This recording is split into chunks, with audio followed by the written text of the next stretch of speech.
प्यारे दोस्तों नमस्ते। मैं आपको गणेश जी भगवान की सभी व्रतों में सुने जाने वाली कहानी सुनाने जा रही हूँ। तो कहानी को आधा अधूरा सुनकर गणेश जी भगवान का अपमान ना करें और कहानी को पूरा जरूर सुने। आइए कहानी की शुरुआत करते हैं। एक समय की बात है, एक नगर में एक साहूकार रहता था। वो बहुत ही अमीर था। उसके घर एक ब्राह्मणी रोज रोटी लेने आया करती थी। घर के अंदर घुसते ही पोल के ऊपर गणेश जी भगवान का एक मंदिर था।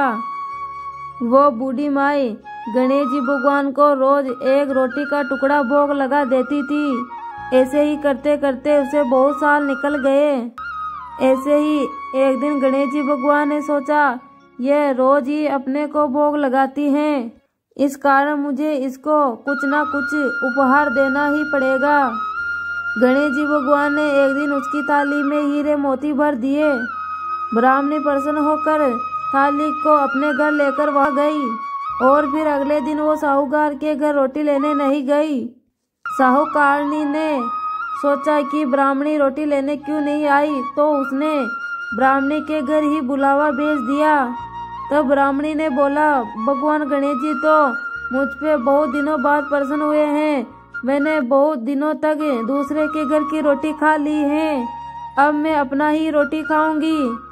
साहूकारनी ये बात सुनकर बहुत ही नाराज हुई कि गणेश जी भगवान ने तो ब्राह्मणी के ऊपर कृपा कर दी और मेरे ऊपर कृपा नहीं की।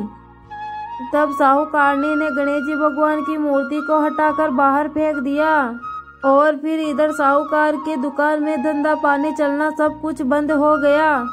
एक दिन साहूकार की नजर पोल के मंदिर पे पड़ी तो सेठानी से पूछा, अपने गणेश जी भगवान कहाँ गए? साहूकारनी ने बोला, ऐसे गणेश जी भगवान का क्या करे जो दूसरों के ऊपर तो प्रसन्न होते हैं, लेकिन हमारे घर पे तो कभी प्रसन्न ही नहीं हुए, कभी उनकी कृपा ही नहीं की। इस कारण में गणेश जी भगवान को हटाकर बाहर फेंक दिया। साहूकार ने कहा, यह तुमने अच्छा नहीं किया, मेरे तो सारा धंधा पानी चलना ही बंद हो गया। तुमने गणेश जी भगवान को कहाँ फेंका, मुझे बताओ, मैं वापस लेकर आता हूँ। साहूकार वापस गणेश जी भगवान को लेने गए तो गणेश जी भगवान इतने भारी हो गए कि साहूकार से उठे भी नहीं।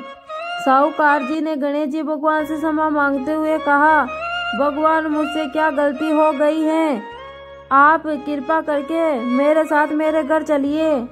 ऐसे ही करते करते गणेश जी भगवान बहुत भारी होते गए और साहूकार से बोले, मैं तुम्हारे घर पर नहीं चलूंगा, पहले अपनी पत्नी साहूकारनी को यहाँ बुलाकर लाओ, वो मेरे से माफी मांगे, तभी मैं तुम्हारे घर पर चलूंगा।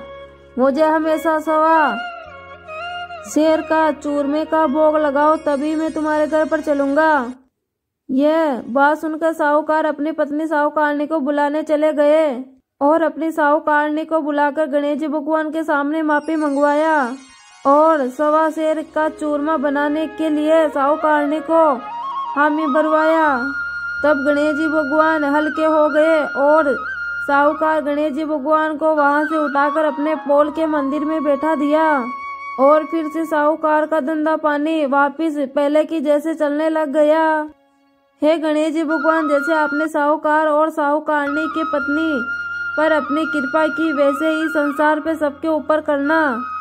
तो प्रिय भगत गणों, प्रेम से बोले गणेश जी भगवान की जय हो, रिद्धि सिद्धि मैया की जय हो।